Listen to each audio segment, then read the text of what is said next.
विदेश मंत्री एस जयशंकर ने दिल्ली में अमेरिका के राष्ट्रीय सुरक्षा सलाहकार जैक सुलिवन से मुलाकात की है। इस दौरान जयशंकर और सुलिवन के बीच भारत अमेरिकी रणनीतिक साझेदारी को और प्रगाढ़ बनाने के लिए द्विपक्षीय, क्षेत्रीय और वैश्विक मुद्दों पर चर्चा हुई।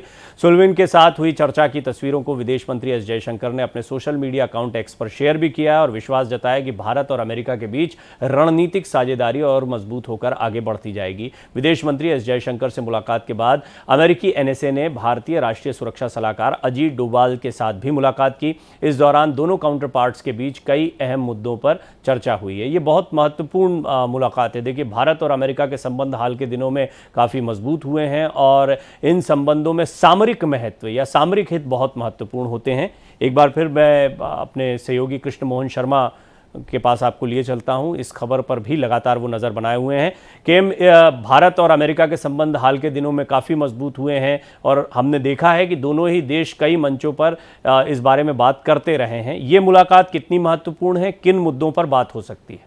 देखिए, जो इंटरनल टेररिज्म है उसको लेके सब जगह बात होती है, चाहे वो सुलिवन हो या बाकी जो दूसरे एनएसए हो। सभी राज्यों की जो चिंता है, राज्य का मतलब मुझे देश से है, हर देश की चिंता इस बात से है कि इंटरनल सिक्योरिटी को कैसे पुख्ता किया जाए। इन्फिल्ट्रेशन, आईएसआई जिस तरीके से और जो आतंकवादी संगठन है वो कभी जाके कहीं पे हमला कर दे रहा है, कहीं पे जाके लोगों को मार दे रहा है।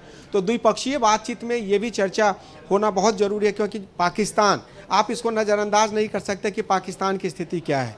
पाकिस्तान की स्थिति लगातार बद से बदतर होती जा रही है और अगर एक पड़ोसी मुल्क की स्थिति बद से बदतर होती जा रही है, उसका असर अमेरिका पे नहीं पड़ेगा, उसका असर भारत पे नहीं पड़ेगा, ऐसा हो नहीं सकता। तो जो सुलिवन से और हमारे एनएसए से बातचीत हुई और जो जयशंकर से बातचीत हुई, उसका मसौदा थोड़ी देर बाद जारी की जाएगी। लेकिन जो सूत्र ये बताते हैं कि इन्फिल्ट्रेशन और इंटरनल सिक्योरिटी को टेक्नोलॉजी के जरिए और कैसे मजबूत किया जाए, उसमें दोनों देशों को साथ मिलकर काम करने की आवश्यकता है। इस पर चर्चा अभी हुई है। केम, एक छोटा सा पॉइंट इस पर जानना चाहूंगा कि नई सरकार या फिर से एक बार प्रधानमंत्री के तौर पर नरेंद्र मोदी का शपथ लेना, उनका सरकार में आना, इसके बाद इस बैठक की कितनी अहमियत है? क्या पास्ट की कुछ चीज़ें जिनको कंटिन्यू किया जा रहा है, या हमने देखा है बड़ी बड़ी ताकतें चाइना के काउंटर पार्ट के तौर पर या चाइना के विकल्प के तौर पर भारत को कई बार प्रमोट करते दिखाई देते? तो इसका बेसिक मकसद क्या है, और खासतौर पर तब जब हमारी नई सरकार ने शपथ ली? हमारी नई सरकार के शपथ लेने के बाद सुलिवन का यहाँ पे आना निश्चित तौर पे जो बाइलैटरल टाइज है उसको और मजबूत करने की बात है। हालांकि ये रूटीन प्रोसेस है, लेकिन साथ साथ जिस तरीके से आपने देखा कि श्रद्धालुओं पे, जो वैष्णो देवी श्रद्धालुओं पे आतंकियों ने हमला किया और उसके बाद उस पर अमेरिका ने अपनी जो प्रतिक्रिया दी, चीन चुप है, पाकिस्तान मुखर है।